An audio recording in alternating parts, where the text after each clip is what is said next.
Morning all. It's Friday, 10th of November. It's a very dodgy morning. I've had my breakfast first before my shower because it was so dark outside. I didn't really want to do a video in the dark. So do forgive my rather poor lighting in here. Anyway, let's get on. And this is a little bit of an unusual shave again. This is a 3-razor, 3 variations of coticle. Now, I love watching Dr. Matt's wonderful instructive videos, all 3 of them on, or 4 of them on coticle preparation and coticle honing. But also, I'm taking notes from other people, as well as my own other limited experimentations. So, we're going to do 3 razors with 3 slightly different edges. On one, I've gone from 20k synthetic straight onto coticle. The others were the usual progression, sort of 5k, 8k, and then onto the coticle. But, here's the big but.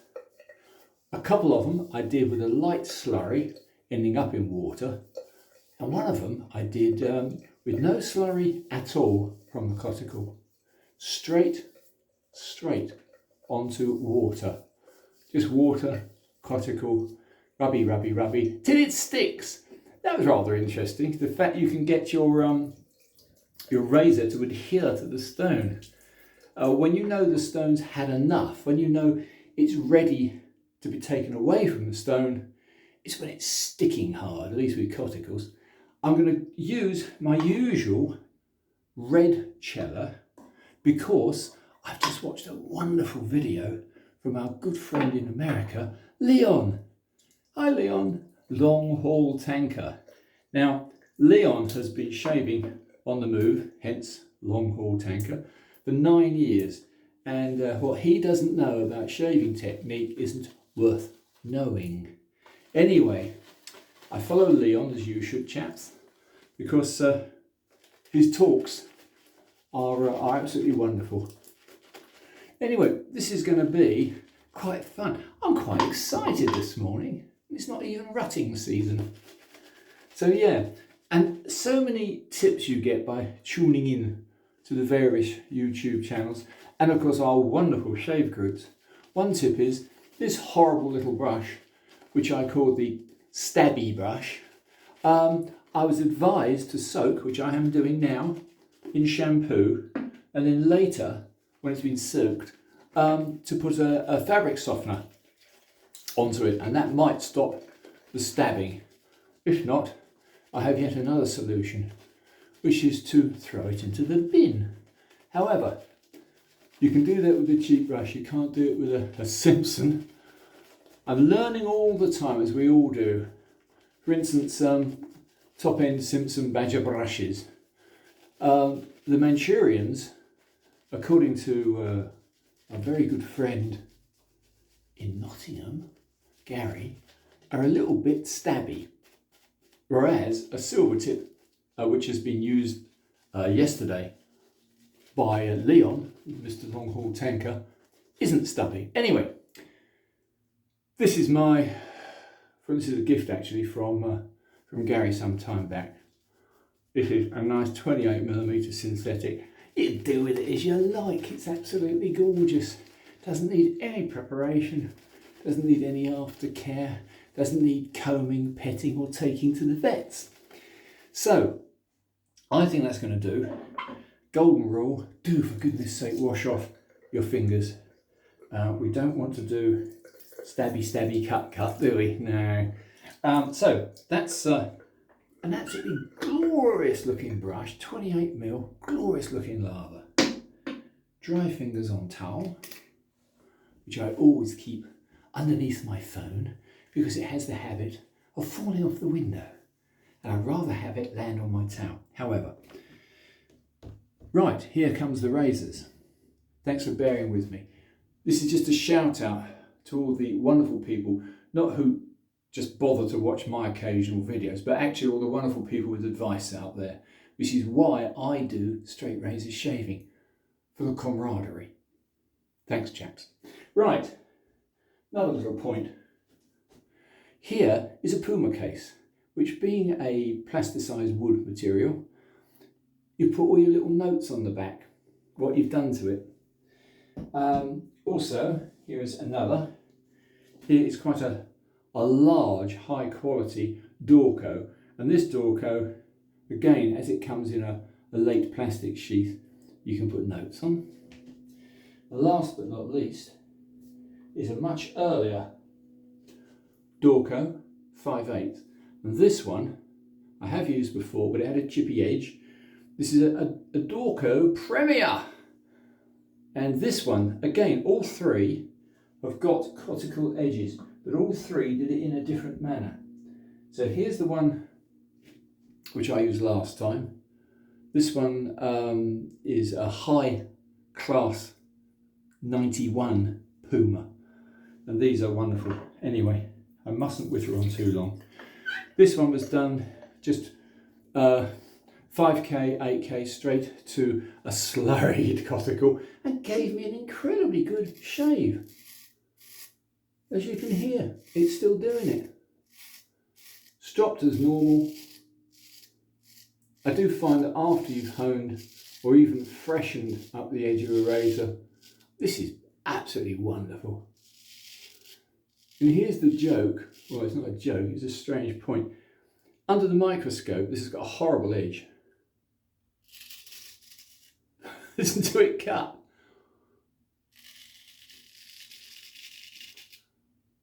That's one very superior razor. So that's with what I would term a standard guide to coticle edge. So this was slurry, light slurry and water. On my ignorance, but a very nice shade. Now let's go to the little tiny Dorco, the little 5/8. I don't like 5/8. I find them fiddly. Let's do the other side with my left hand. Well, well, well. Almost as good. I say almost as good. I'm sure the edge is as good. I just don't like 5/8. Nope. This is slightly more draggy. Very, very, very, very, very slightly more draggy. On this one, if memory serves me right, I did it last night, late. This one has, again, a coticle edge, but this one came from a 20K edge. So this has gone from 20K edge straight to coticle. That's not as good. Now, let's try the piece de resistance. How about that? Now that is a big Dorco. It's probably 1970s. This one has the original, well, as I got it, an original edge, which I believe was a natural, probably a J-net. Didn't shave very well, wasn't very happy with it. I simply couldn't be bothered to put my own edge on it. But I have now. This one has gone from the original owner's edge, which, as I say, was probably J-net and didn't shave very well. It's sharp enough, it just didn't shave that well.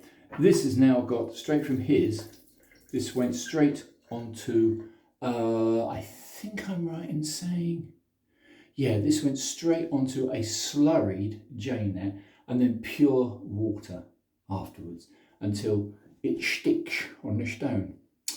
Anyway, this test is a little unusual because, oh, that's a grabber. But it's a good edge, just it's a very, very deep hollow blade. It does tend to grab.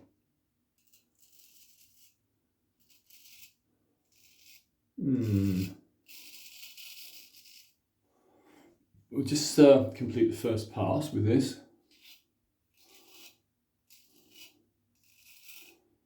This sings, this blade, really is loud.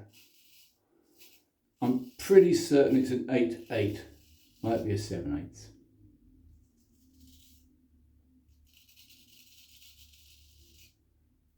A very different feel, but it's doing its job. Anyway, my contention is, all what people say about the differences with natural stones versus synthetic. So the edges have, in my opinion, when you're shaving, not an awful lot of difference. So my test the other day was to shave with my beautiful Puma, which out of the three is a medium-sized blade. This is a 6/8 and this is far superior. And this is the rough edge. Yes, quite a rough edge. Under a microscope, it looks like it's been bitten by a bear. However, it's beautiful. That's not the point. The point being, post-shave, if you've had what you consider to be a good shave, congratulations. But it's the feeling afterwards for me that counts to determine whether or not it's a natural or synthetic edge. I have wonderful shaves with a 20k synthetic edge, but they're very sharp, and you can feel your face is a little bit skinned afterwards, a little bit tender. Whereas the shave I had, which had the identical feeling, the shave I had the other day with this 2 days ago, only 2 days ago, and I've got lots of stubble. Anyway, the shave I had with this on a sort of coticle edge gave the most wonderful after feeling. No irritation at all. It just left the skin feeling warm because it had been exfoliated. Yeah. This is a very deep hollow, this blade. So of course are the other two, but this is above the other two. So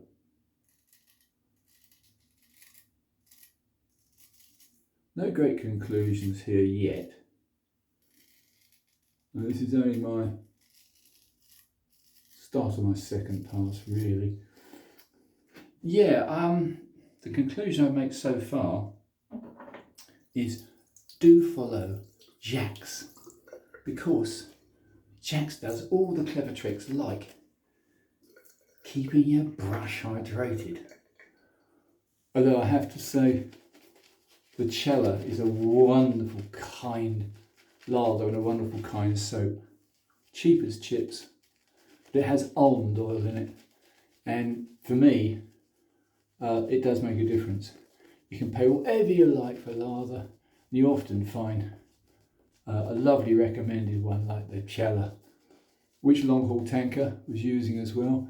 I think he bought the long haul tanker block, which will last you about 1.5 million miles. So, of truck travel. Anyway, that is a very nice feeling lather. I'm just going to make sure my fingers are pleasantly dry. You can put alum on your fingers to make sure your fingers are dry. I don't, for the simple reason, if you forget that you've got alum on your fingers and you put it onto your razor, you're going to get a nice black blade. Yeah, because alum is a triple salt, or the term a triple salt. It's very good for, oh look at that, for testing your skin. It will destroy a carbon blade. This is a lovely little razor.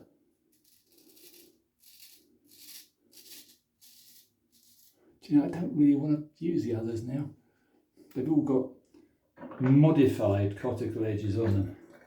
But when you're happy with an edge and you're happy with a razor, that's it, isn't it?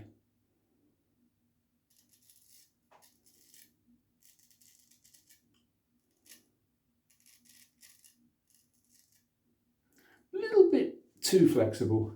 Sometimes a half hollow, or even a quarter hollow, is superior. This is, you can actually feel the edge moving.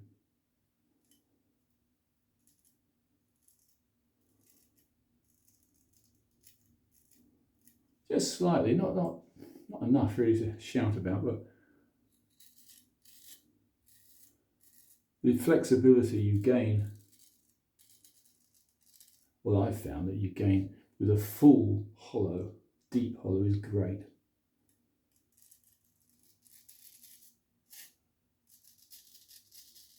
This is a treat.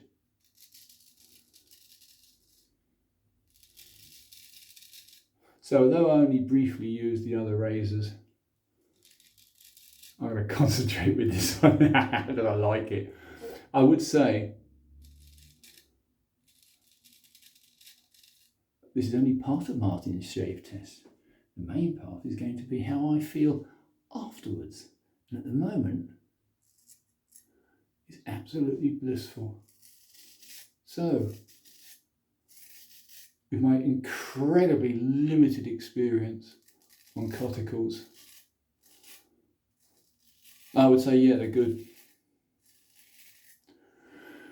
This is quite an experience. The other thing I'd like to just shout out about is the camaraderie. When you start, I'm assuming somebody watching this is a newbie and not an old hand. If you're starting into straight razor shaving, the benefits are so enormous. It's worth the struggle. It's worth a few cuts. It's worth a few mistakes. It's worth putting the razor incorrectly on your face and getting the angle wrong so that you dig yourself in, which we've all done, by the way, me especially. Puffing out your cheeks all helps. But as you get a little more experience, the joys build up massively. This is also a shout out to Jeff. Hello, Jeff. Who has re-entered the field after a small lapse due to cantering all over Europe with his 2CV and his motorcycles. Which is not an ideal forum, is it, for straight razors?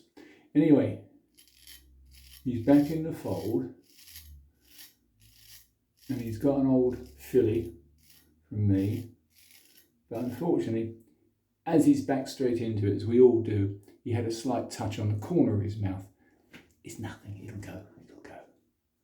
Anyway, do you know what? I'm not going to do a lot more because I want the test to be how it feels afterwards. So, you know, we did 2 and a little bit passes, and that'll be it for me, because I want to experience that same wonderful feel I had the other day, 2 days ago. I want to see, as I hadn't shaved for 3 days, now I've shaved after 2 days. Oh, another big advantage, chaps, is if you're good, which I hope you all will be, with the straight razor, you don't need to shave more than twice a week. Because this gets right down to the stubble, exfoliates the skin,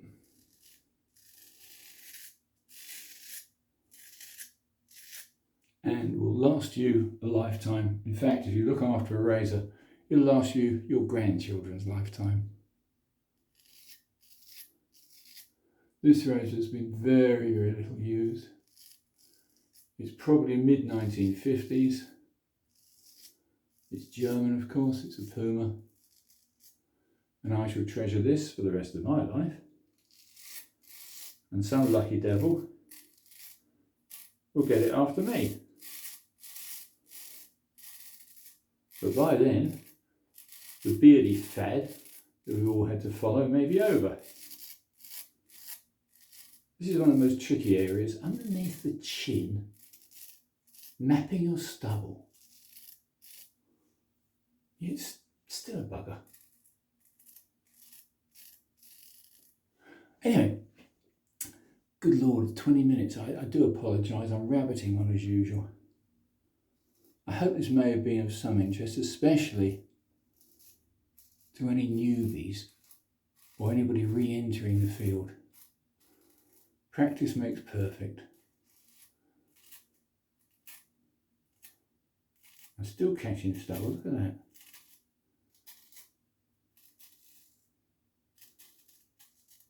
Strange, isn't it? You're catching stubble, but it feels smooth. Right, so I'll wash this off. I'll call that a partial success. The other two razors I'm not very happy with. 5/8 is a fiddle, don't like 5/8. 6/8 is very nice, I have to admit. I've been converted. I used to sort of cock a snoot at 6/8. I prefer 7/8 or 8/8.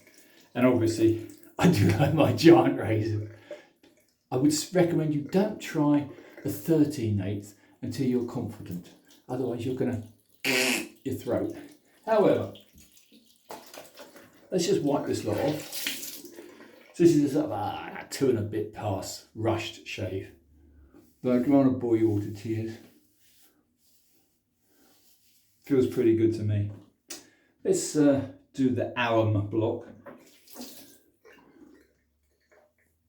Not a tingle. Not a single tingle. So that was a success. Yeah. And I'll wash it off. Oh, for God's sake, wash it off. If you don't, and you try, as I once did, to have a quick retouch, because you've just spotted, oh look, I missed that little bit there, and you've just spotted something, and you've got alum on your face, it will transfer onto your blade. You'll put the blade down, a few minutes later, or a few moments later, you'll have a nice black blade. Luckily, I'm a restorer, so I cured it. That's really nice, actually. I'm going to do the other Jack's trick. Trick's not a trick. Which is, after you've done all that, grab your brush. This is the people's post-shave, because there's nice fats and oils. In this case, almond oil. You slap that on for a little while, and then wash it off, and you have a lovely calm face. Anyway, guys, and any girls watching, it's very strange, but I hope you do. Martin's test shaves over for today. 23 minutes and 6 seconds. I do apologise for the length of time. This was quite an important test for me. Coticles, yes. Bye for now.